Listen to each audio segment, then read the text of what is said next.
Hello viewers, যারা class 10-এ পড়ছো তাদের বাংলার প্রথম অধ্যায় জ্ঞানচক্ষু থেকে সাজেশন প্রশ্নগুলো দেখে নাও। আজকে তোমাদেরকে আমি এই অধ্যায় থেকে সাজেশন প্রশ্নগুলো বলে দেবো। এর আগে তোমাদেরকে আমি কিন্তু জ্ঞানচক্ষু থেকে কিন্তু পড়াটা ভালো করে পড়িয়ে দিয়েছি। যে বা যারা এখনো দেখোনি তারা কিন্তু অবশ্যই আমার চ্যানেলে এসে ক্লাস 10 প্লেলিস্ট ফলো করবে, সেখানে কিন্তু পেয়ে যাবে। ঠিক আছে, তো চলো দেখে নাও।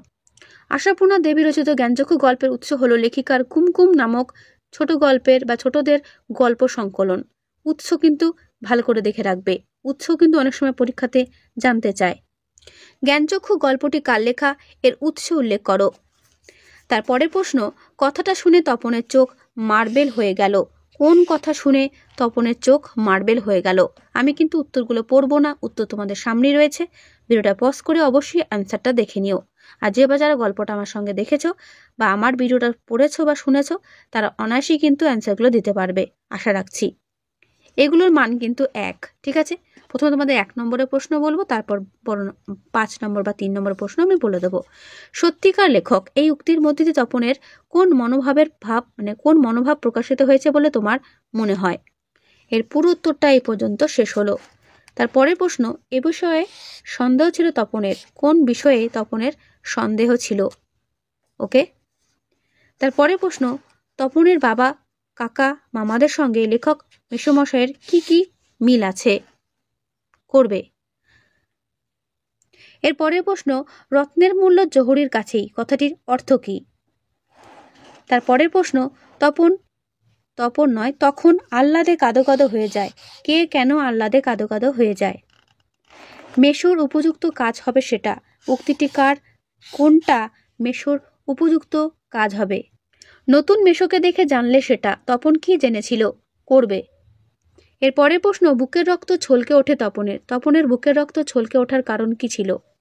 পৃথিবীতে এমন অলৌকিক ঘটনাও ঘটে, এখানে কোন ঘটনাকে অলৌকিক ঘটনা বলা হয়েছে? ভেরি ভেরি ইম্পর্টেন্ট, যেগুলো আমি দিচ্ছি এগুলো ভালো করে পড়ে যাও, এর মধ্যেই কমন পাবে। ঠিক আছে। তারপরের প্রশ্ন, তা ঘটেছে, সত্যি ঘটেছে, কোন ঘটনার কথা বলা হয়েছে? তারপরের প্রশ্ন, ক্রমশ ও কথাটা ছড়িয়ে পড়ে, কোন কথা ছড়িয়ে পড়ে? তারপরে প্রশ্ন, গল্পটা ছাপা হলে যে ভয়ঙ্কর আহ্লাদটা হওয়ার কথা সে আহ্লাদ খুঁজে পায় না। উদ্দিষ্ট ব্যক্তির আহ্লাদিত না হতে পারার কারণ কি? বোবার মতো বসে থাকে। কে কেন বোবার মতো বসে থাকে? করবে। তারপরের প্রশ্ন, তপনের মনে হয় আজ যেন তার জীবনের সবচেয়ে দুঃখের দিন। দিনটিতে কোন উল্লেখযোগ্য ঘটনা ঘটেছিল? নতুন মেশোকে দেখে জ্ঞানচক্ষু গেল তপনের, এখানে কোন জ্ঞানের কথা বলা হয়েছে?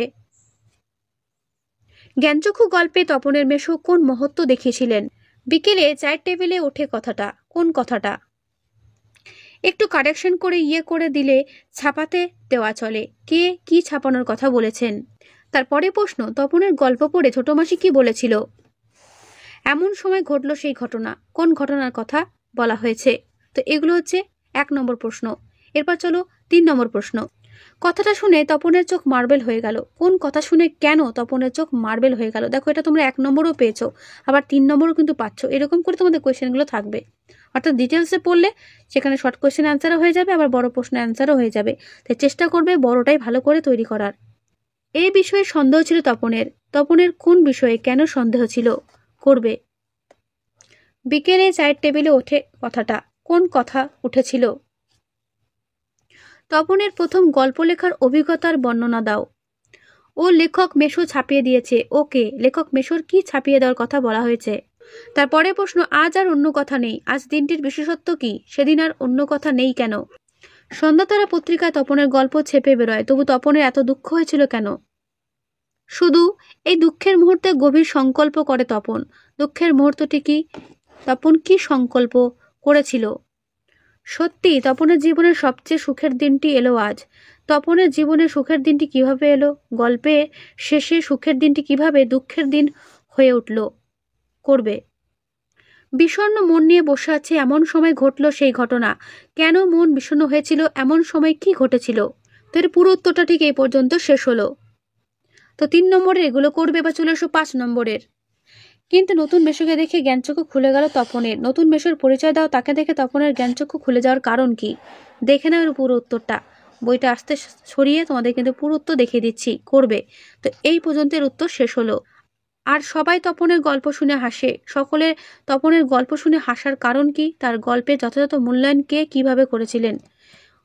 এই প্রশ্নটা কিন্তু ভালো করে করবে, ঠিক আছে? 5 নম্বরের এই প্রশ্নটা কিন্তু পরীক্ষাতে আসার জন্য আসার মতো ইম্পর্টেন্ট রয়েছে, তাই এটা কিন্তু ভালো করে করবে।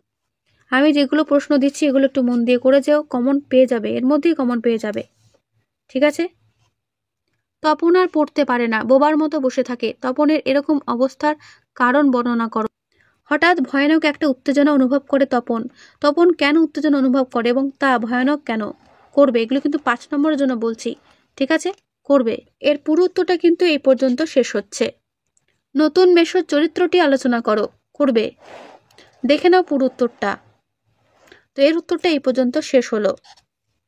জ্ঞানচক্ষু গল্পে তপন চরিত্রটি বিশ্লেষণ করো। এটাও করবে, ঠিক আছে? দেখে নাও এর পুরো উত্তর।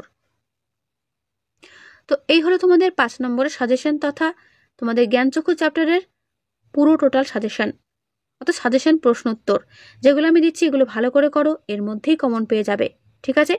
তো আজকের এই ভিডিওটা আমি এখানেই শেষ করছি। ভালো করে প্রশ্নগুলো পড়তে শুরু করে দাও পাওয়া মাত্রই। আর যদি কোনো রকম কোনো প্রশ্ন থাকে অবশ্যই আমায় কমেন্টে জানিও। তো আজকে এখানেই, দেখা হবে নেক্সট ভিডিওতে। ভালো থেকো সবাই।